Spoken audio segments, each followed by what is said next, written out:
Spesies kita yaitu Homo sapiens, adalah satu-satunya manusia yang hidup saat ini.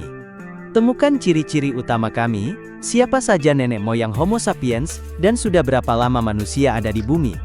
Berapa umur Homo sapiens, siapa manusia pertama? Pertanyaan ini wajar saja jika kita ingin tahu asal-usul spesies kita. Meskipun pertanyaan-pertanyaan ini telah dipikirkan selama ratusan, bahkan ribuan tahun, masih banyak yang belum kita ketahui tentang asal-usul manusia. Meskipun istilah manusia dapat digunakan oleh berbagai ilmuwan untuk mengartikan hal yang berbeda, istilah ini sering digunakan untuk merujuk pada anggota genus Homo, yang mencakup spesies kita dan kerabat terdekat kita.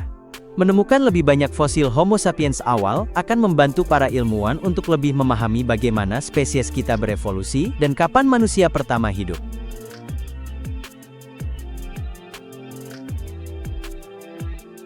Apa itu Homo sapiens? Semua manusia yang hidup saat ini adalah Homo sapiens. Anda, keluarga Anda, teman-teman Anda, dan semua orang yang Anda temui adalah anggota spesies ini. Spesies kita diberi nama pada tahun 1758 oleh Carl Linnaeus, yaitu seorang naturalis Swedia. Ia memilih nama ilmiah Homo sapiens, yang berarti manusia bijak dalam bahasa Latin. Karena nama ini bisa tunggal atau jamak, nama ini tidak perlu diubah saat merujuk pada individu atau kelompok Homo sapiens. Meskipun beberapa ilmuwan secara historis telah menempatkan manusia yang hidup ke dalam subspesies, seperti Homo sapiens sapiens, untuk membedakan kita dari kerabat kita, hal ini sudah tidak lagi disukai. Sebaliknya, Homo sapiens secara umum diakui sebagai spesies tersendiri.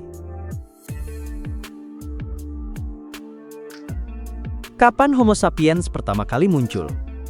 Sulit untuk menentukan secara pasti kapan Homo sapiens muncul. Sulit untuk mengidentifikasi anggota awal spesies kita, terutama ketika karakteristik utama yang digunakan untuk mendefinisikan Homo sapiens tidak semuanya berevolusi pada saat yang sama. Garis keturunan kita mungkin dimulai antara 1 juta hingga 500.000 tahun yang lalu, saat nenek moyang kita berpisah dari saudara-saudara kita yang lebih jauh. Titik pasti di mana manusia ini menjadi Homo sapiens masih banyak diperdebatkan oleh para ilmuwan, dengan beberapa mendukung asal-usul yang lebih kuno dan yang lainnya lebih baru. Namun yang diterima secara umum adalah bahwa sisa-sisa Homo sapiens tertua yang diketahui ditemukan di Jebel Irhoud, Maroko. Fosil berusia sekitar 300.000 tahun ini memiliki campuran ciri-ciri kuno, seperti rongga otak yang panjang dengan tonjolan alis yang kuat dan ciri-ciri yang lebih modern, seperti wajah yang lebih datar dan tulang rahang yang lebih tipis. Fosil awal lainnya telah ditemukan di Alice Springs di Kenya dan di Florisbad di Afrika Selatan, di mana tengkorak parsialnya diperkirakan berusia sekitar 260.000 tahun. Fosil-fosil selanjutnya dari situs-situs di Ethiopia, termasuk Omokibis dan Herto, menunjukkan bahwa rongga otak yang lebih bulat telah terbentuk sekitar 200.000 tahun yang lalu. Meskipun fosil-fosil ini dapat dikenali sebagai Homo sapiens, mereka memiliki campuran fitur kuno dan modern yang sedikit berbeda. Hal ini menyebabkan beberapa ilmuwan menamai subspesies manusia, seperti Homo sapiens idaltu, tetapi praktek ini tidak didukung secara luas.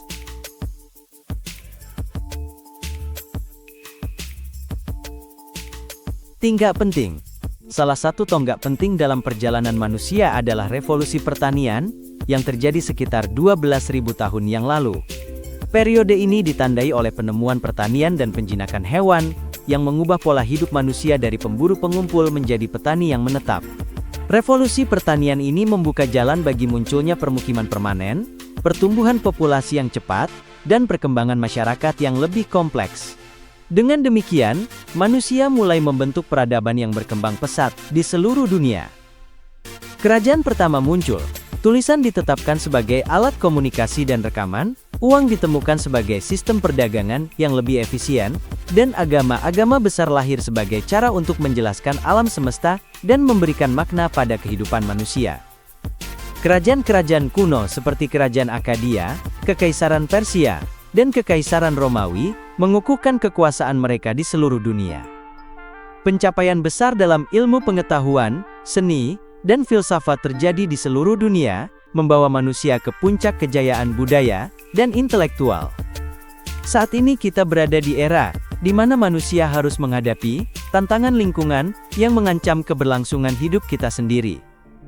Teknologi senjata nuklir mengancam kedamaian dunia, sementara pertanyaan tentang peran desain cerdas dalam evolusi manusia membawa kita ke ambang masa depan yang belum terungkap sepenuhnya.